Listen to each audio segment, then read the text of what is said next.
Hoy vamos a analizar una propuesta económica para Bolivia que es tan, pero tan radical que se describe con herramientas de demolición.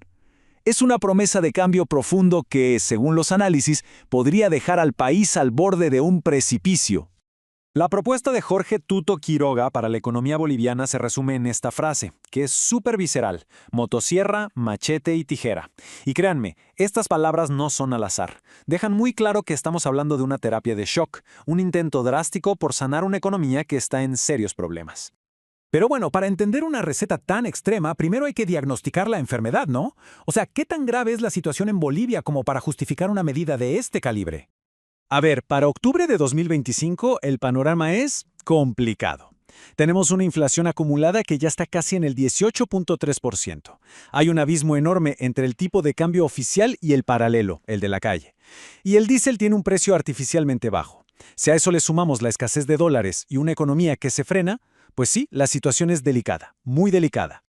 Y es justo aquí donde entra la propuesta de Quiroga. Se presenta como la cura audaz y, seamos sinceros, potencialmente peligrosa para esta crisis. Es un plan de 3 partes, diseñado para reestructurar la economía desde la raíz. Los 3 pilares son clarísimos y muy directos. Primero, liberar todas las exportaciones y los precios internos. Segundo, unificar el tipo de cambio y dejarlo flotar libremente. Y tercero, eliminar de un plumazo el subsidio al diésel. Cada uno de estos puntos significa una ruptura total con años y años de intervención del Estado. Y aquí llegamos al centro de todo esto. ¿Qué pasaría si esta receta se aplicara tal cual? El análisis proyecta que cada una de estas medidas por sí sola provocaría un golpe durísimo a los precios. El primer shock, liberar las exportaciones. El efecto, pues que productos como la soja o la carne empezarían a escasear en el mercado local, porque sería más rentable venderlos afuera. El resultado sería un aumento de precios de hasta un 25%, directo al bolsillo de la gente, a la canasta básica. El segundo shock es simplemente brutal. Unificar el tipo de cambio oficial con el paralelo significa en la práctica una devaluación del 80%. Esto, según el informe, duplicaría el costo de casi todo: lo importado, los alquileres, incluso los salarios que están atados al dólar. Y vamos con el tercer shock. Eliminar el subsidio al combustible triplicaría el precio del diésel de la noche a la mañana. Imagínense el efecto dominó en toda la cadena de suministro, desde el transporte de alimentos hasta la producción agrícola. Es un panorama complicado sin duda.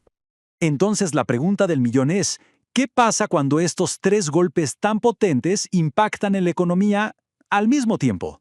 Aquí es donde el análisis se pone de verdad alarmante.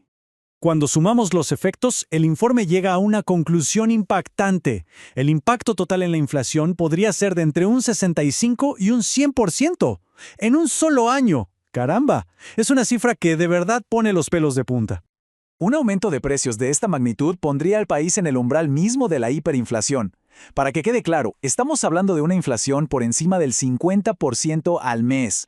Esto trae de vuelta el fantasma de la crisis de 1985 en Bolivia, un recuerdo de ahorros que se hicieron polvo de un día para otro, un trauma que nadie quiere volver a vivir.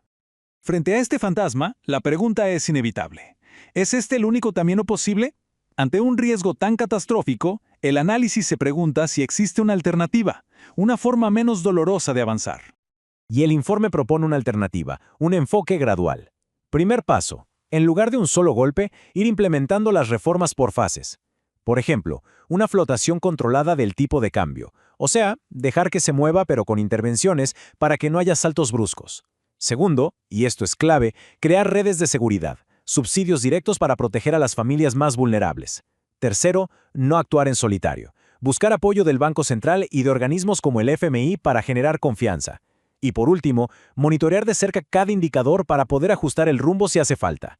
Es un camino más lento, sí, pero está diseñado para evitar el colapso. Y esto nos deja con el dilema central. Por un lado, una cirugía radical de altísimo riesgo. Por el otro, un tratamiento largo y que también va a tener su propia dosis de dolor. La pregunta queda para la reflexión: ¿terapia de shock o reforma gradual? ¿Cuál es el verdadero costo de la estabilidad?